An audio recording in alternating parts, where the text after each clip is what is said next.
सरजमीन पर जो हिंदुस्तान ने जुल्म किया है उसका बदला लेने का वक्त आ गया है। Initializing simulation. 89 hostiles confirmed. आदमी दिखाई नहीं दे ऐसा फॉर्मूला, ये कैसे हो सकता है?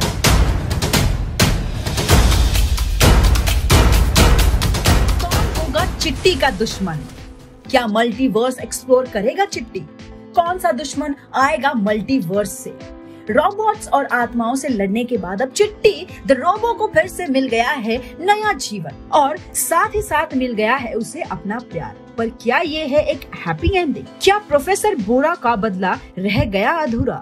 तो नहीं, अभी तो खेल शुरू हुआ है। नीला में अपना प्यार पा लेने के बाद भले ही चिट्टी ने अपनी स्टोरी कर ली हो कंप्लीट, पर रोबो 2.0 यानी चिट्टी का एविल वर्जन अभी भी नहीं भूला है अपना प्यार और वसीकरण के खिलाफ अपनी नफरत को। बस इंतजार है तो एक मौके का।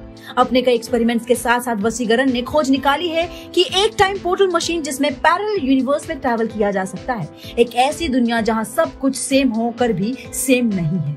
एक ऐसी दुनिया जहाँ सारे लोग तो सेम हैं पर उनकी कहानियां अलग। इस पैरेलल यूनिवर्स के बनने के बाद वसीकरण इस पैरेलल यूनिवर्स में जाना चाहता है, देखना चाहता है कि पैरेलल यूनिवर्स में उसने कौन सी खोज की है। क्या पैरेलल यूनिवर्स एक ज्यादा एडवांस यूनिवर्स होगा जहाँ एडवांस रोबोट्स और टेक्नोलॉजी होगी? वसीकरण इन सभी थॉट से एक्साइटेड हुए ही जा रहा था कि तभी चिट्टी ने वसीकरण को रियलाइज करवाया कि हो सकता है कि पैरेलल यूनिवर्स में प्रोफेसर बोरा की मौत ना हुई हो या फिर उसके दुश्मन उस पर हावी हो जाए। ऐसे में वसीकरण का पैरेलल यूनिवर्स में जाना किसी खतरे से कम नहीं। इसलिए चिट्टी आगे आता है और अकेले ही पैरेलल यूनिवर्स एक्सप्लोर करने का डिसीजन लेता है। पर उससे पहले उन्हें बनाना होगा एक डिवाइस जिसके थ्रू वो पैरेलल यूनिवर्स में भी एक दूसरे से बात कर पाए या सिग्नल भेज पाए। वसीकरण चिट्टी की बात पर हामी भरता है और लग जाता है एक ऐसे डिवाइस की इन्वेंशन में जिसके जरिए दो पैरेलल यूनिवर्स के बीच भी सिग्नल ट्रांसमिशन करना पॉसिबल है। पर वहीं नीला चिट्टी के पैरेलल यूनिवर्स में जाने की बात से पड़ जाती है चिंता में और साथ चलने की बात कहती है, जिस पर चिट्टी उसे समझाता है कि उसका वसीकरण के साथ रहना कितना जरूरी है। यहाँ रहकर वो मैसेज को सक्सेसफुली ट्रांसमिट करने में वसीकरण की हेल्प करेगी और एक बार कोई खतरा ना होने पर वो वसीकरण और नीला साथ में पैरेलल यूनिवर्स को एक्सप्लोर करने जाएंगे। ना चाहते हुए भी नीला उसकी बात मान लेती है क्योंकि उसका वसीकरण के साथ होना भी जरूरी है। और आखिरकार वसीकरण भी एक ऐसी डिवाइस बना ही लेता है जिसके थ्रू वो पैरेलल यूनिवर्स में मैसेज ट्रांसमिट कर पाए और चिट्टी भी निकल पड़ता है पैरेलल यूनिवर्स को एक्सप्लोर करने।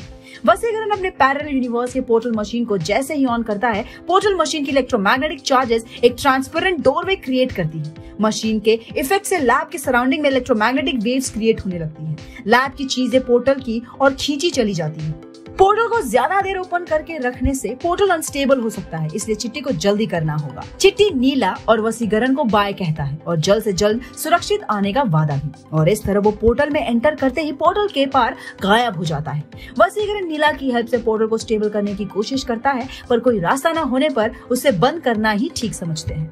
अब वो चिट्टी को ट्रांसमिशन गैजेट के थ्रू कनेक्ट करने की कोशिश करते हैं और उधर से आवाज आती है, हाय दिस इज चिट्टी द रोबो। ये सुनकर वसीकरण और नीला को राहत की सांस आती है। वसीकरण उसे बताता है कि पोर्टल कुछ देर के लिए ही स्टेबल रह सकता है, इसलिए उसे जब भी आना हो तो उसे प्रायर 15 मिनट्स पहले मैसेज कन्वे करना होगा ताकि वो पोर्टल को ओपन कर सके विदाउट इट्स बीइंग अनस्टेबल। नहीं तो चिट्टी इस यूनिवर्स की जगह दूसरे यूनिवर्स यानी मल्टीवर्स में खो जाएगा।